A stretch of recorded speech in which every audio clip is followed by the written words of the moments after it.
వి gold trusted gold buyers. మీరు తాకట్టు పెట్టిన బంగారాన్ని విడిపించి ఈ రోజు ఉన్న మార్కెట్ ధరకు కొనబడును.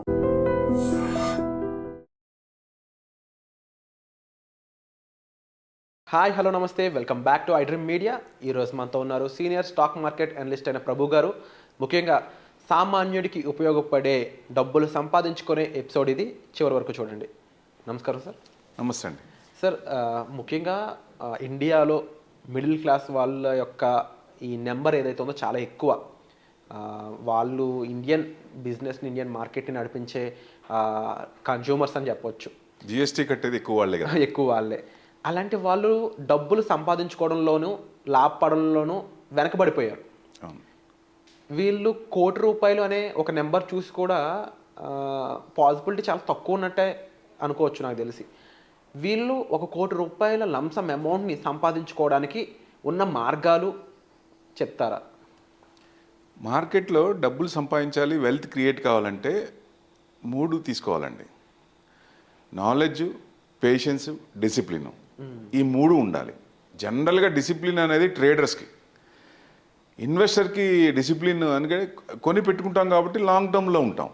సో అక్కడ డిసిప్లిన్ ఏంటంటే మన టార్గెట్ ఎంతవరకు 30%, 40% మనం అనుకున్న ప్రకారం అంతవరకు వచ్చి ఆగి తర్వాత ఇది చేసుకోవచ్చు. ఒక్కొక్కసారి ఏమవుతుందంటే 30% రాగానే ఎగ్జిట్ అవుతారు, అది 60% పైన పోతే నెక్స్ట్ కూడా 60% దాకా వెయిట్ చేస్తారు.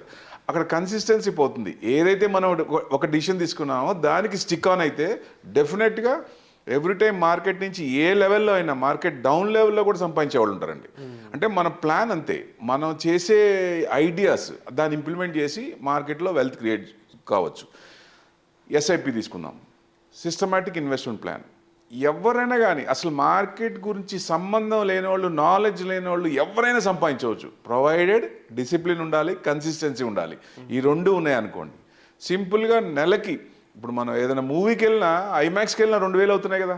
2-3 వెళ్తే 2,000 అవుతున్నాయా లేదా ఫ్రెండ్స్తో వెళ్తే? సో ఆ ఖర్చు అనేది కంట్రోల్ అయిపోతుంది. ఎప్పుడైతే కంట్రోల్ అవుతుందో ఇన్వెస్ట్మెంట్ యాంగిల్లో వచ్చేస్తారు. 2,000 పర్ మంత్ పెట్టుకున్నా 25 ఇయర్స్, ఇప్పుడు 20 ఏళ్ళప్పుడు జాయిన్ అవుతారు కదా, ఉద్యోగంలో జాయిన్ అవుతారు. అప్పటి నుంచే స్టార్ట్ చేస్తే 40 ఇయర్స్ కల్లా ఒక రేంజ్కి వచ్చేస్తారు. అంటే మనోధైర్యం వచ్చేస్తుంది. ఆ ధైర్యం రావాలంటే కన్సిస్టెన్సీ ఉండాలంట నేను. సో డెఫినెట్గా 2000తో 25 ఇయర్స్ వేసుకుంటే మార్కెట్ జనరల్గా ఎస్ఐపిలో 12-15% ఇదివరకు ఇచ్చేయి. ఆ రేంజ్ కూడా మారింది ఇప్పుడు 15-20%. కొన్ని ఫండ్స్ అయితే 20% అబోవ్ వస్తున్నాయి. మీకు 12% వేసుకున్నా మీకు 80-90 lakhs వస్తాయి. ఇది మన 2000తో 25 ఇయర్స్ 1 crore సంపాదించడం పెద్ద ఇది కాదండి. ప్రొవైడెడ్ మన కన్సిస్టెన్సీగా ఆ అమౌంట్ మనకి బ్యాంక్ నుంచి డెబిట్ అవుతూ ఉండాలి. అది అట్లా ఉంటేనే కరెక్ట్. లేదనుకోండి ఒక్క మంత్ కట్ అయితే చివరికి వచ్చేదానికి ఆ 2,000కి lakhs of rupees పోతాయి. అంటే ప్రభు గారు, మీరు చెప్పారు ఇక్కడ ఒక మాట, 20 ఏళ్ళు 25 ఏళ్ళు వ్యక్తి అని చెప్పేసి. అంటే వాళ్ళు యంగ్స్టర్స్ అని చెప్పొచ్చు. ముఖ్యంగా జాబ్లో జాయిన్ అయిన, ఎర్లీగా జాబ్లో జాయిన్ అయిన వాళ్ళు. వీళ్ళకి ఒక బండి కొనుక్కోవాలి అంటే, వాళ్ళకి నచ్చిన బైక్, ఒక 2 లక్షలు 3 లక్షల బైక్ కొనుక్కోవాలని, లేకపోతే ఇంట్లో వాళ్ళ కోసం ఒక ఇంకా మంచి ఎక్విప్మెంట్స్, ఎలక్ట్రానిక్స్ తీసుకోవాలని చెప్పేసి చాలా కోరికలు ఉంటూ ఉంటాయి. అవునండి. బట్ కంపారబుల్ మీరు చెప్పిన అమౌంట్ పెద్దదేం కాదు. నెలకి 2,000 అనేది ఓకే. ఒక వాళ్ళు 25,000 30,000 సంపాదించే వాళ్ళు కూడా 2,000 అనేది బేర్ చేయగలిగిన అమౌంటే చెయ్యాలి కూడా. సో ఇన్ కేస్ అలా బేర్ చేసినట్లయితే అక్కడి నుంచి ఒక 10 సంవత్సరాల తర్వాత వాళ్ళ చేతిలో ఎంత అమౌంట్ ఉండే ఛాన్సెస్ ఉన్నాయి? అప్రాక్సిమేట్లీ చెప్పండి చాలు. ఇప్పుడు 2,000 అంటే ఏదైతే ఇన్వెస్ట్మెంట్ చేస్తున్నామో అది సేఫ్టీ జోన్కి వచ్చేస్తుంది. సపోజ్ క్యాష్గా మన దగ్గర ఉందనుకోండి, ఏదో ఒక అవసరాలకు వచ్చేస్తే అయిపోతాయి. అంటే ఒక కమిట్మెంట్ ఒకటి తీసుకుంటే డెఫినెట్గా దానికి స్టార్టింగ్ కాబట్టి ఎర్లీ స్టేజ్, ఇప్పుడే మనం పెద్ద బండి కొనుక్కోవాలి, లేకపోతే అన్ని అవసరాలు ఎమ్మటే కాకుండా కన్సిస్టెన్సీగా మన టార్గెట్స్ ఏంటి, మన గోల్స్ ఏంటి, దాని నుంచి వెల్త్ క్రియేట్ కావాలంటే మనం ఏం చేయాలి. సో కంటిన్యూస్గా చేస్తే 2,000 పర్ మంత్ వేసుకున్నా మీకు 25 ఇయర్స్ అంటే 80-90 lakhs అంటే మీకు 10 ఇయర్స్కే మంచి అమౌంట్ వస్తుంది. అంటే ఒక 20 ఏళ్ళు వ్యక్తి ఎవరైనా సరే నీ దగ్గర ఒక 80 లక్షలు ఉంటాయి ఇన్ ఫ్యూచర్ అని చెప్తే చాలా ఆనందంగా అనిపిస్తుంది. ఆనందంగా వస్తుంది, ఎందుకంటే మనోధైర్యం వస్తుందండి. ఎందుకంటే మన దగ్గర ఒక 5,000 10,000 ఉంటే మన థాట్స్ అన్ని వేరుంటాయి. అవును. ₹1,00,000 అనుకోండి, మీరు స్లిప్పర్స్తో నడవండి, ఆ వాక్ వేరుంటుంది. వాకింగ్ షూస్తో నడవండి, ఆ వాక్ వేరుంటుంది. అంటే ఆ ధైర్యం, ఆ కాన్ఫిడెన్స్ వస్తుంది, రిచ్నెస్ అనొచ్చు, ఆ రిచ్ వచ్చేస్తుంది ఆటోమేటిక్గా. ఆలోచన పరంగా రిచ్నెస్ అది సిమ్యులేట్ చేసుకోవాలి ప్రతి ఒక్కళ్ళు. ఈ కొత్తగా వెళ్ళి ఇప్పుడు చదువు అయిపోయిన తర్వాత ఇవాళ రేపు ఏంటంటే బాగా చదివితే మంచి ఉద్యోగాలు వస్తున్నాయి, మంచి పే చెక్స్ వస్తున్నాయి. సో స్టార్టింగ్ నుంచే అదర్ అలవాట్లు కంట్రోల్ చేసుకుంటూ ఇన్వెస్ట్మెంట్ యాంగిల్లో చేసుకుంటే డెఫినెట్గా వెల్త్ క్రియేట్ కావడం అనేది పెద్ద సమస్య కాదండి. సో ముఖ్యంగా ఇలాంటి విషయాల్లో మిమ్మల్ని కన్సల్ట్ చేసినట్లయితే ఎలాంటి గైడెన్స్ మీరు వాళ్ళకి ప్రొవైడ్ చేస్తారు? ప్రీవియస్గా ఇలా మిమ్మల్ని ఎవరైనా కన్సల్ట్ చేశారా? ప్రీవియస్గా చాలా మంది చేశారండి. వాళ్ళకి కూడా అసలు మార్కెట్లో ఫస్ట్ స్టార్టింగ్ అప్పుడు ఏం చేయాలి, మ్యూచువల్ ఫండ్స్లో కూడా లంసము సిప్పు ఉంటాయి, 2 రకాలు. ఆ 2 రకాల్లో మనం ఎక్కువ అమౌంట్ ఉన్నప్పుడు లంసంలో ఏ అమౌంట్ పెట్టాలి, ఎందుకంటే లేటెస్ట్గా మార్కెట్ ట్రెండ్ పాలసీలు ఏమొస్తున్నాయి, గవర్నమెంట్ పాలసీలు ఏమొస్తున్నాయి, ఏం ఫండ్స్ వస్తున్నాయి, ఆ ఫండ్స్ ఎట్లా ఇప్పుడు డిజిటల్ నడుస్తుంది, ఆ డిజిటల్ ఫండ్స్ వస్తున్నాయి. ఇప్పుడు రీసెంట్గా ఐసీసీ వాళ్ళు రిలీజ్ చేశారు. సో అట్లా ఆ డిజిటల్ ఫండ్స్ మనకి ఎట్లా ఫ్యూచర్ ఎట్లా వస్తుంది, ఎంత రిటర్న్స్ రావచ్చు. సో డెఫినెట్గా ఎందుకంటే కొన్ని కాన్సెప్ట్లో ఏఎంసీలు కూడా much active than the other, ఒకళ్ళు మించిన ఒకళ్ళు ఉన్నారు. మీరు క్వాంటమ్ ఫండ్ లాస్ట్ ఇయర్ 71% ఇచ్చింది. 71% 1 year, అంటే 1,00,000 పెడితే 1,70,000 అయింది, 71,000 అయింది. మరి ప్రతి సంవత్సరం రావు కదా, ప్రతి ఒక్కరు వినాల్సిన విషయాలు ఇవన్నీ. ప్రతి సంవత్సరం రావండి ఇవి, ఎందుకంటే మన ట్రెండ్ మార్కెట్ పట్టుకోదు, మార్కెట్ ట్రెండ్ మనం పట్టుకోవాలి, అది ఇంపార్టెంట్. ఇది అండర్లైన్ కరెంట్ అండి, ఇది మార్కెట్ ట్రెండ్ని మనం పట్టుకోవాలి. ఎందుకంటే మనం ఏం చేస్తామంటే ఇప్పుడన్నా ఒక యాంగిల్లో, ఇప్పుడు సపోజ్ ఇప్పుడు మార్కెట్ పడుతోంది, ఇప్పుడు మన పోర్ట్ఫోలియో చూసుకుంటాం, మన మ్యూచువల్ ఫండ్ చూస్తాం, అరే చూడంగానే తగ్గిపోయిందే అని ఎస్ఐపీలు కంటిన్యూ చేసేది కూడా ఆపేవాళ్ళు ఉన్నారు. దయచేసి కన్సిస్టెన్సీ ఉన్న ఇది ఎస్ఐపీలు కూడా ఆపద్దు, ఆపాల్సిన పని లేదండి. ఎందుకంటే రేపొద్దున మళ్ళీ మార్కెట్ ఎక్కడో చోట తీసుకుంటుంది, తీసుకోకుండా ఉండదు. Always market downs are not permanent, ups are always permanent. ఎందుకంటే ఫస్ట్ నుంచి చూస్తాం కదా, 2001 నుంచి 1,000 నుంచి స్టార్ట్ అయింది, పెరుగుతూనే ఉంది కదా. 1,000 నుంచి 6,000 వస్తుంది, 6 3 వస్తుంది, 3 నుంచి 9 వస్తుంది, 9 7 5 నుంచి 15కి వెళ్ళింది.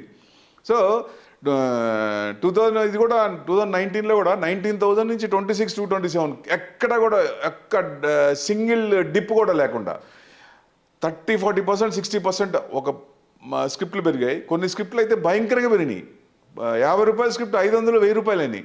ఇప్పుడు ఎంత పడింది? 20% మార్కెట్ పడలేదు, 30-40% స్క్రిప్ట్లు పడ్డాయి. కానీ మనం భయపడాల్సిన పనే ఉంది, ఇప్పుడు ఎంత పెరిగిందో దాంట్లో అంత పడలేదుగా. సో మార్కెట్ ఏం పడిపోతే జీరో కాదుగా. అండ్ ఇది ఇప్పుడు ఎంత పడింది, ఇది ఒక ఆపర్చునిటీ కింద చూడొచ్చా? ఇది 100% ఆపర్చునిటీ, ఎందుకంటే రెడ్ అనేది మనకి ఇప్పుడు తక్కువలో దొరుకుతున్నాయి. ఇప్పుడు అమావాస్య మనకి అగెనిస్ట్, బట్ తమిళియన్స్కి దాన్ని మంచిగా చూస్తారు. అట్లనే ఈ రెడ్ అనేది చూస్తే మనం భయపడాల్సిన పనే లేదండి. మన వ్యూ ఎప్పుడు లాంగ్ టర్మ్ ఉండాలి, షార్ట్ టర్మ్ ఉండకూడదు. షార్ట్ టర్మ్లో మనకు వచ్చిందంటే సంతోషమే, బట్ మన వ్యూ లాంగ్ టర్మ్లో ఉన్నప్పుడు వెల్త్ అనేది ఈజీగా క్రియేట్ అవుతుంది. అండ్ ముఖ్యంగా ఇలా మార్కెట్ డౌన్ఫాల్లో ఉన్నప్పుడు ఇన్వెస్ట్ చేసినట్లయితే ఎలాంటి సిచ్యువేషన్స్ ఉంటాయి ఫ్యూచర్లో? ఇప్పుడు కంటిన్యూస్గా మార్కెట్ పడుతుంది. ఇప్పుడు జనరల్గా మార్కెట్ అక్కడి నుంచి ఆ న్యూస్ని బట్టే పెరిగిన దానికంటే ఇప్పుడు డిస్కౌంట్ అయింది కదా, మార్కెట్ 15% 16% డౌన్లో ఉంది. ఆ పర్సంటేజ్ వచ్చినా మనకి ఆ డిస్కౌంట్ మనకి క్రెడిట్ వచ్చినట్టే కదా. అక్కడి నుంచి మళ్ళీ మైనస్ 30% వస్తుంది కదా, ఈజీగా 30% వస్తుంది కదా. ఆ పేషెన్స్ ఉంచుకొని ఉండాలి. మంచి స్క్రిప్ట్స్ సొసైటీలో గవర్నమెంట్ ఏం చేస్తోంది, మిడిల్ క్లాస్కి ఏం చేస్తోంది, పాలసీలు ఏం తెస్తుంది, పిఎల్ఐ స్కీమ్ కింద పాలసీలు ఏమొస్తున్నాయి, ఇవన్నీ చూసుకుంటే ఏ కంపెనీకి పెరుగుద్ది, ఆ కంపెనీ డిమాండ్ ఉందా, సేల్స్ ఉందా, ఆ ప్రోడక్ట్కి సేల్స్ ఉందా, మార్కెట్లో డిమాండ్ ఉందా, మార్జిన్స్ ఉన్నాయా, మేనేజ్మెంట్ మంచిగుందా, వాళ్ళ మీద ఏమన్నా ప్రాబ్లమ్స్ ఉన్నాయా, డైవర్సిఫికేషన్ ఆఫ్ ఫండ్స్ కరెక్ట్గా చేస్తున్నారా లేదా. ఏ కంపెనీ అయినా దెబ్బతినేది ఇక్కడే, డైవర్సిఫికేషన్ ఆఫ్ ఫండ్స్ దగ్గరే దెబ్బతింటారు. సో ఆ ఫండ్స్ దగ్గర దానికి రిటర్న్స్ వస్తున్నాయా లేవా, అక్కడ అది చూసుకుంటే చాలు. జనరల్గా ఏంటంటే ఇది పెద్ద రాకెట్ సైన్స్ కాదండి. ఎవరైనా సరే కన్సిస్టెంట్గా అప్డేట్ అవుతూ ఉంటే డెఫినెట్గా చేయొచ్చు. నన్ను అడిగితే ఏ అనలిస్ట్ కూడా అవసరం లేదు కూడా. కాకపోతే అందరికీ టైం ఉండదు, ఎవరు బిజీ వాళ్ళు ఉంటుంది కాబట్టి మాలాంటి వాళ్ళు ముందుకు వస్తారు. ముందుకు వచ్చినప్పుడు ఆ సర్వీస్ ఉపయోగించుకుంటే మీరు మీ దాంట్లో మీరు చేసి వెల్త్ క్రియేట్ అయిన దానికి యాడ్ ఆన్ అవుతుంది. మేము చెప్పేదాన్ని చేసుకుంటే యాడ్ ఆన్ అవుతుంది. Wonderful sir. సో ముఖ్యంగా మార్కెట్ ఉన్న పరిస్థితులనే కాకుండా మ్యూచువల్ ఫండ్స్ అనే కాన్సెప్ట్లో డబ్బులు ఇన్వెస్ట్ చేసి దాన్ని ₹1,00,00,000గా మలుచుకోవడం అయి ఉండొచ్చు. ఇవన్నీ ప్రాక్టికల్‌గా లెక్కల ప్రకారం చూసుకున్నా కూడా చాలా పాసిబిలిటీస్ ప్రీవియస్‌లో అంటే హిస్టారికల్ డేటా చూసుకున్నప్పుడు కూడా చాలామంది సాధించడం జరిగింది.